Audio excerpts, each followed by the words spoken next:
Hi hello ನಮಸ್ಕಾರ, welcome to Soujanya talks YouTube channel. ನಾನಿವತ್ತು ಆಯ್ಕೆ ಮಾಡಿರ್ತಕ್ಕಂತಹ ವಿಚಾರ ಕಳ್ಳರಿಗೆ ಸಂಬಂಧಪಟ್ಟಂತದ್ದು.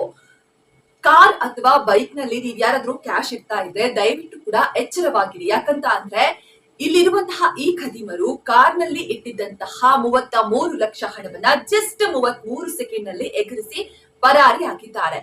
ಸೊ ಕಾರ್, ಬೈಕ್ ಯಾವುದೇ ವಾಹನಗಳಲ್ಲೂ ಕೂಡ ಎಮರ್ಜೆನ್ಸಿ ಅಂತ ನೀವು ಹಣವನ್ನ ಇಟ್ಟು ಎಲ್ಲಾದ್ರೂ ಹೋಗೋಕ್ಕಿಂತ ಮುಂಚೆ ಬಿ ಕೇರ್ಫುಲ್. ಹಾವೇರಿ ಜಿಲ್ಲೆಯಲ್ಲಿ ದಿನೇ ದಿನೇ ಈ ಕಳ್ಳತನ ಪ್ರಕರಣಗಳು ಹೆಚ್ಚಾಗಿ ವರದಿ ಆಗ್ತಾ ಇದೆ.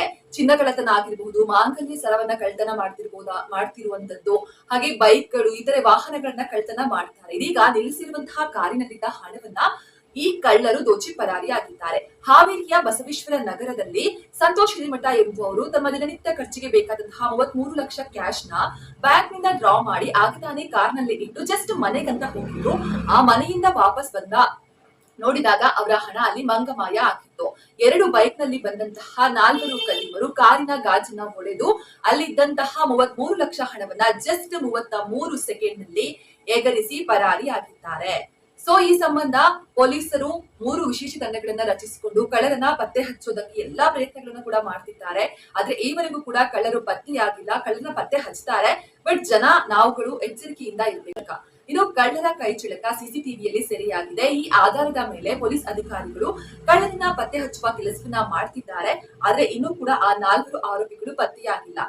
ಆದ್ರೆ ಯೋಚನೆ ಮಾಡಿ, ಕಳ್ಳರು ಜಸ್ಟ್ 33 ಸೆಕೆಂಡ್ ನಲ್ಲಿ ಕಳ್ಳತನ ಮಾಡ್ಕೊಂಡು ಹೋಗುದು ಇಟ್ಸ್ ನಾಟ್ ಈಸಿ.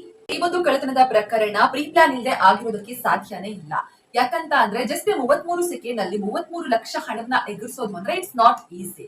ಇವರಿಗೇನು ದುಡಿಯೋದು ಕಷ್ಟನ? ಹಾಗಾದ್ರೆ ಪೊಲೀಸರು ಒಂದು ಸಲ ಈ ರೀತಿಯ ಕಳ್ಳರಿಗೆ ತಕ್ಕ ಕಠಿಣವಾದ ಶಿಕ್ಷೆಯನ್ನ ನೀಡಿದ್ರೆ ಕಳ್ಳರು ಇನ್ನೊಂದು ಸಲ ಯಾರದೇ ವಸ್ತನ್ನಾಗ್ಲಿ ಯಾರದೇ ಹಣವನ್ನಾಗ್ಲಿ ಮುಟ್ಟೋದಕ್ಕೂ ಕೂಡ ಭಯ ಪಡ್ತಾರೆ. ಆದ್ರೆ ನಮ್ಮ ಕಾನೂನು ವ್ಯವಸ್ಥೆ ಅದಕ್ಕೆ ಬೇಕಾದಂತಹ ಕ್ರಮಗಳನ್ನ ಕೈಗೊಳ್ಬೇಕು. ಒಂದ್ ವೇಳೆ ಕಳ್ಳರು ಕಲಿತಾನೆ ಇರ್ಲಿ, ನಾವು ಕೇಸ್ ಹಾಕ್ತಾನೆ ಇರ್ತೀವಿ ಅಂತ ಅಂದ್ರೆ ಖಂಡಿತವಾಗ್ಲೂ ಸಾಧ್ಯ ಇಲ್ಲ.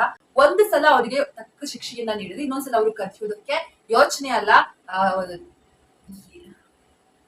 ಒಂದು ಸಲ ತಕ್ಕ ಶಿಕ್ಷೆಯನ್ನ ನೀಡಿದ್ರೆ ಇನ್ನೊಂದ್ಸಲ ಕದಿಯೋದಕ್ಕೆ 100 ಸಲ ಈ ಕಳ್ಳರು ಯೋಚನೆ ಮಾಡ್ತಾರೆ.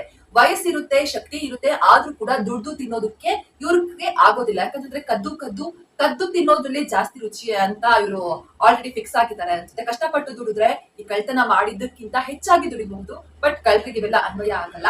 ಕಳ್ಳನ ಈ ಒಂದು ಅಟ್ಟಹಾಸವನ್ನ ತಡಿಬೇಕು ಅಂತ ಅಂದ್ರೆ ನಮ್ಮ ಪೊಲೀಸ್ ಇಲಾಖೆ ಇನ್ನೂ ಕೂಡ ಕಟ್ಟುನಿಟ್ಟಿನ ಕ್ರಮಗಳನ್ನ ತೆಗೆದುಕೊಳ್ಳೇಬೇಕು. ಇಲ್ಲ ಅಂತಂದ್ರೆ ಇನ್ನೂ ಈ ರೀತಿಯ ಮತ್ತಷ್ಟು ಪ್ರಕರಣಗಳು ಬೆಳಕಿಗೆ ಬರ್ತಲೇ ಇರುತ್ತೆ. ಸೊ ಈ ಪ್ರಕರಣದ ಬಗ್ಗೆ ಪೊಲೀಸರು ಯಾವ ರೀತಿಯ ಈ ಕಳ್ಳರಿಗೆ ಶಿಕ್ಷೆಯನ್ನ ನೀಡ್ತಾರೆ, ಅವರ ಹಣ ಅವರಿಗೆ ಸಿಕ್ಕುತ್ತಾ ಅನ್ನೋದನ್ನ ಕಾದು ನೋಡ್ತಿದೆ. ಇದೇ ರೀತಿಯ ಮತ್ತಷ್ಟು ಕಂಟೆಂಟ್ ಗಳ ವಿಡಿಯೋಗಾಗಿ ನೋಡ್ತಾ ಇರಿ ಸೌಜನ್ಯ ಟಾಕ್ಸ್. ಈ ವಿಡಿಯೋ ಇಷ್ಟ ಆದಲ್ಲಿ ದಯವಿಟ್ಟು ನನ್ನ ಚಾನಲ್ ಸಬ್ಸ್ಕ್ರೈಬ್ ಆಗಿ, ಲೈಕ್ ಮಾಡಿ, ಕಮೆಂಟ್ ಮಾಡಿ, ಶೇರ್ ಮಾಡಿ, ಹಾಗೆ ಪಕ್ಕದಲ್ಲಿರುವ ಬೆಲ್ ಐಕಾನ್ ಕ್ಲಿಕ್ ಮಾಡಿ. So thank you for the watching.